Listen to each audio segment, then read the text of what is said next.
ಇವನೇ ಸರ್ವಸ್ವವೆಂದು ತಿಳಿದ ಭಕ್ತಿಗೆ ಅಮೋದಿನಿಯನ್ನ ಅನಾನುವಾಗಿ ಕಾಲಾಂತಕನ ಪಾದಕ ಸೇರಿಸಿ ಬಿಟ್ಟ ಸರ್ವಕಾಯ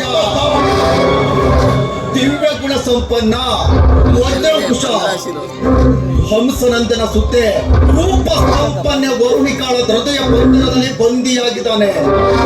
ನನಗೆ ಗೊತ್ತಾದರೆ ನಡೆಯುವುದು ಪಾಣಿಗಣವಲ್ಲ, ಘೋರ ರಣಾಂಗಣ, ಘೋರ ರಣಾಂಗಣ.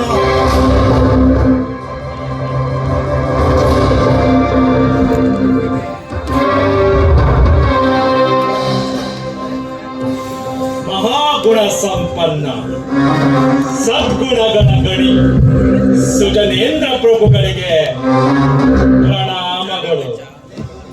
ಪ್ರಣಾಮಗಳು ಆರ್ಯ, ಪ್ರಣಾಮಗಳು. ಮಗು ಸುಜನೇಂದ್ರ ಸರ್ಪಾಕ್ಷಿಪುರದ ಇತಿಹಾಸವನ್ನ ಸಂಪೂರ್ಣ ಬಲ್ಲವನು ನಾನು ಜ್ವಾಲನಾಥ.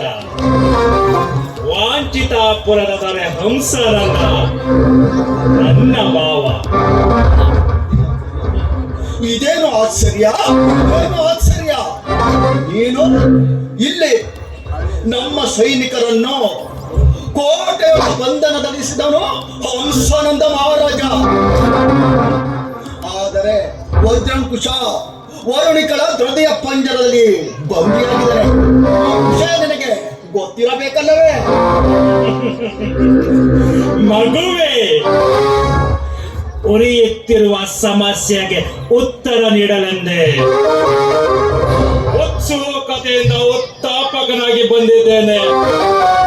ಉತ್ತಮೋತ್ತಮ ಜ್ವಾಲನಾಥ.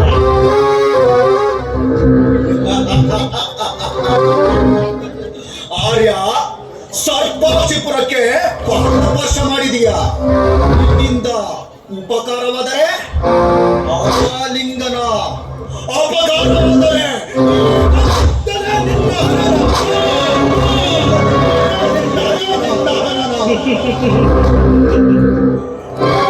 ಸುಜನೇಂದ್ರ, ಮೊದಲು ನಿನ್ನನ್ನ ಸರ್ಪಕಾಯನನ್ನ ಸರ್ಪಾಕ್ಷಿಪುರದ ಸಿಂಹಾಸನದಿಂದ ಕೆಳಗಿಳಿಸಿ ಗದಪಾಣಿಯಾದ ನೀನು ಸರ್ಪಾಕ್ಷಿಪುರದ ಅಧಿಪತಿಯಾಗ. ಇದೆಂತ ಕರ್ಣಕೊಟ್ಟರ ಹಿತೋಪದೇಶ, ಇದೆಂತ ಕರ್ಣಕೊಟ್ಟರ ಹಿತೋಪದೇಶ. ಪ್ರಜೆಗಳ ಮೇಲೆ ದೌರ್ಜನ್ಯ, ಅಬಲೆಯರ ಮೇಲೆ ಅನಾಚಾರ, ಋಷಿ ಮುನಿಗಳ ಮೇಲೆ ದಬ್ಬಾಳಿಕೆ ಮಾಡಿ ಅಟ್ಟಹಾಸದಿಂದ ಮೆರೆಯುತ್ತಿರುವ ನಿನ್ನಣ್ಣ ಸರ್ಪಕಾಯನನ್ನ ಗೌಪ್ಯವಾಗಿ ಹುಟ್ಟಡಗಿಸಿ ನಿಮ್ಮ ಸೈನಿಕರನ್ನ ಬಂಧನಗೊಳಿಸಿರುವ ಆ ಹಂಸಾನಂದನನ್ನ ನೀನು ಯುದ್ಧದಲ್ಲಿ ಪರಾಭವಗೊಳಿಸಬೇಕು.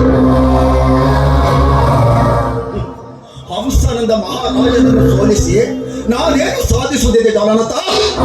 ಸಾಧಿಸುವುದಿದೆ. ಅಯ್ಯೋ ನನ್ನ ಮಗುವೇ,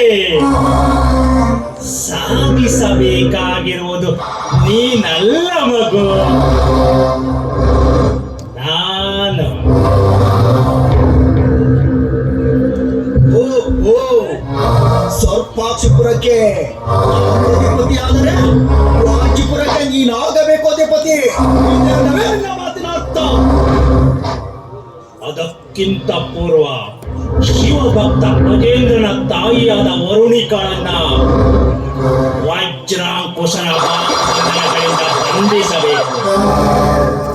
ಮುಂದಿನ ವಿಷಯ ತಿಳಿಸುವೆ ಮುಂದಿನ ಅಧ್ಯಾಯದಲ್ಲಿ.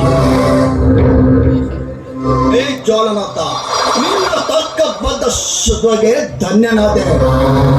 ಏ ಜ್ವಾಲನಾಥ, ಉಪದೇಶ ಕೇಳುವ ಮೂರ್ಖ ನಾನಲ್ಲ. ಮಗು ಸುಜನೇಂದ್ರ, ನೀನು ಜ್ವಾಲಾಮುಖಿಯನ್ನ ನೋಡಿರಬಹುದು, ಆದರೆ ಜ್ವಾಲನಾಥನ ಇನ್ನೊಂದು ಮುಖ ನೋಡಿಲ್ಲ. ನೋಡುವುದು ಬೇಡ, ತಗದ ಮನೆ ಉರಿಯುತ್ತಿರುವ ಜ್ವಾಲೆಗೆ ಇನ್ನೊಂದು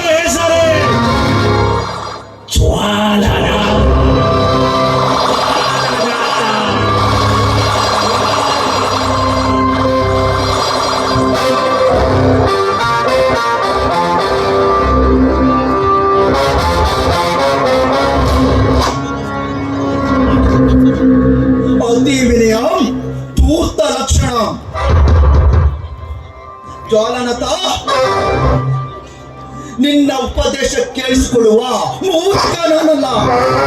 ಧನುರ್ವಿದ್ಯೆ, ಶಸ್ತ್ರವಿದ್ಯೆ, ಯುದ್ಧವಿದ್ಯೆ ಹಾಗೂ ರಾಜನೀತಿಯಲ್ಲಿ ಅತ್ಯುತ್ತಮ ಶೂರ ಈ ವಿಜಯೇಂದ್ರ.